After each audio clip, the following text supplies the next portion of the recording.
और सनातन धर्म के ऊपर भी चोट पहुंचाई जा रही है। इन्हीं के गठबंधन के लोगों ने, डीएमके ने चोट पहुंचाई है और इस पर कांग्रेस चुप्पी साफ कर बैठी हुई है। मैं गहलोत साहब से कहना चाहता हूं, आप क्यों नहीं बोलते? क्यों नहीं सोनिया जी बोलती? क्यों नहीं राहुल जी बोलते? क्यों नहीं खड़गे बोलते कि सनातन धर्म के बारे में आपकी सोच क्या है?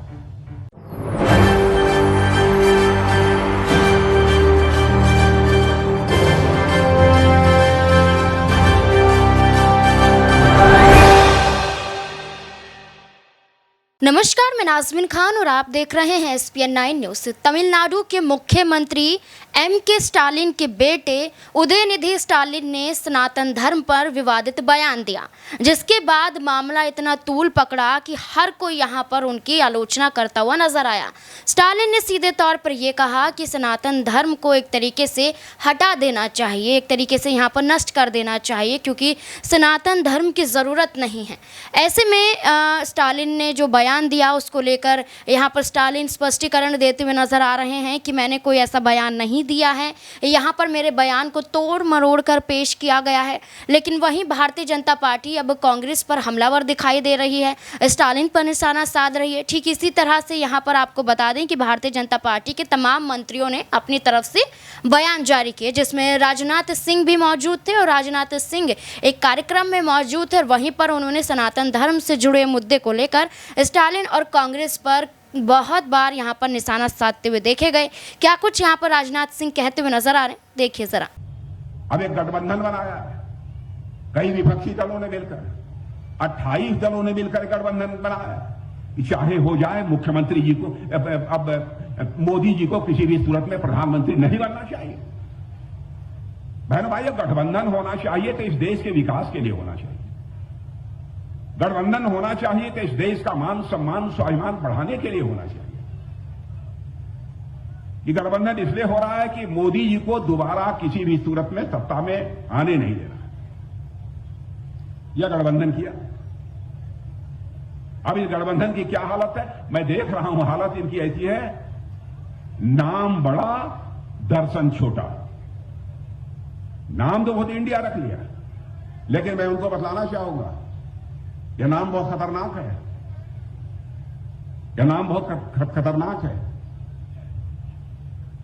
हम लोगों ने भी एक बार शाइनिंग इंडिया का नारा दिया था। बहनों भाइयों, हम हार गए थे और आपने यह भी इंडिया बना लिया। आपकी हार निश्चित है बहनों भाई, पक्की है। और सनातन धर्म के ऊपर भी चोट पहुंचाई जा रही है। इन्हीं के गठबंधन के लोगों ने, डीएमके ने चोट पहुंचाई है और इस पर कांग्रेस चुप्पी साफ कर बैठी हुई है। मैं गहलोत साहब से कहना चाहता हूं, आप क्यों नहीं बोलते? क्यों नहीं सोनिया जी बोलती? क्यों नहीं राहुल जी बोलते? क्यों नहीं खड़गे बोलते कि सनातन धर्म के बारे में आपकी सोच क्या है? और बहनों भाइयों, सनातन धर्म का जहां तक सवाल है, इसको केवल पूजा पद्धति के साथ जोड़कर नहीं देखा जा सकता है। सनातन धर्म यह सनातन नित्य नूतन है, चिर पुरातन है। न इसका कोई जन्म है न कोई अंत है। और यह सनातन धर्म ऐसा है जो पूरे विश्व को अपना परिवार मानते हुए वसुधैव कुटुंबकम का संदेश यदि कोई धर्म देता है तो यह सनातन धर्म ही देता है।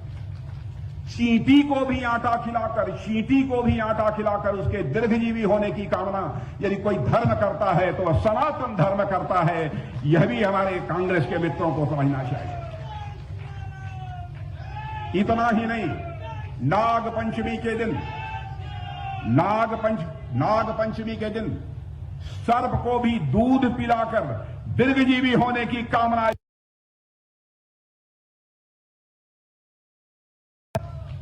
इसलिए मैं कहना चाहूंगा कि सनातन धर्म के संबंध में डीएमके के जिस नेता ने बोला है, उदयनिधि स्टालिन ने, उनके डीएमके के नेता से पूछा जाना चाहिए कि इसका स्पष्टीकरण उनके पास है कि नहीं है। उन्होंने कहा सनातन धर्म में बिल्कुल समाप्त कर देना चाहिए। क्या सनातन धर्म जाति पात और मजहब के आधार पर यह भेदभाव पैदा करने वाला धर्म है? मेरे बहनों भाई, सनातन धर्म ऐसा है जो यह संदेश देता है वसुधैव कुटुंबकम का। सनातन धर्म यह संदेश देता है यत् पिंडे तत् ब्रह्मांडे, जो पिंड में है वही ब्रह्मांड में है। जो जड़ में है वही चेतन में है, जो छोटे में है वही बड़े में है, जो मेरे में है वही तेरे में है, यह संदेश देने वाला यदि कोई धर्म है तो वह सनातन धर्म है। इसलिए मैं कांग्रेस के लोगों से कहना चाहूंगा, गठबंधन में जितने लोग शामिल हैं, INDIA गठबंधन में, सबसे मैं कहना चाहूंगा इसके लिए उनको क्षमा मांगनी चाहिए, नहीं तो यह देश किसी भी सूरत में माफ नहीं करेगा। बहनों भाइयों, आज यहां पर जो आप लोगों के अंदर उमंग और उत्साह देख रहा हूं, सचमुच मैं पूरी तरह से आश्वस्त हूं कि अब यहां पर भारतीय जनता पार्टी की सरकार बनने से अब हमें दुनिया की कोई ताकत रोक नहीं सकती है, और राजस्थान के लोगों ने अपना मन बना लिया है। इसलिए आज के अवसर पर एक बात और मैं कहना चाहता हूं, बहनों भाइयों, भारत की प्रतिष्ठा सारी दुनिया में अब बढ़ गई है। भारत अब पहले जैसा भारत नहीं रहा। और मैं एक उदाहरण देना चाहता हूं, कोरोना का संकट आपने देखा। कोरोना के संकट में कि पहले हमारे यहां टीका लगाने वाली वैक्सीन नहीं बनती थी। हमारे प्रधानमंत्री मोदी जी ने तुरंत वैज्ञानिकों का आह्वान किया, वैज्ञानिकों की हौसला अफजाई की, और वैज्ञानिकों ने कहा कि हम संकल्प लेते हैं कि कोरोना के संकट से निकलने के लिए हम वैक्सीन भारत में तैयार करेंगे और अपने हाथों से तैयार करेंगे। और वैज्ञानिकों ने वह करिश्मा करके दिखा दिया। और दुनिया के आपको आश्चर्य होगा कि भारत में जितने लोगों को कोरोना का टीका लगा है, जितनी डोजेज लगी हैं, दुनिया के किसी भी देश में उतनी डोजेज कोरोना की नहीं लगी है जितनी कि भारत में लगी है।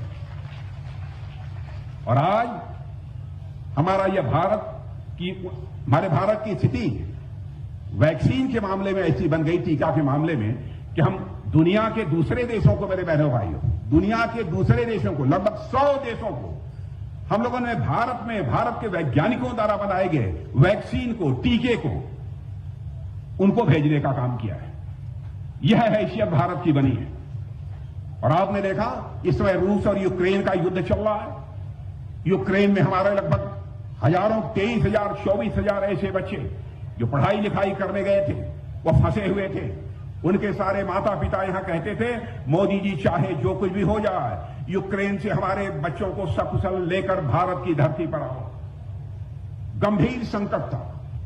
जो काम दुनिया का कोई देश नहीं कर पाया, वह करके हमारे प्रधानमंत्री मोदी जी ने दिखा दिया। मेरे बहनों भाई, टेलीफोन उठाया, रूस के राष्ट्रपति मिस्टर पुतिन से बात की,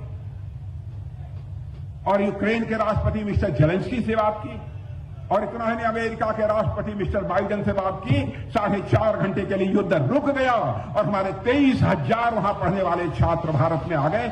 यह भारत की ताकत बनी।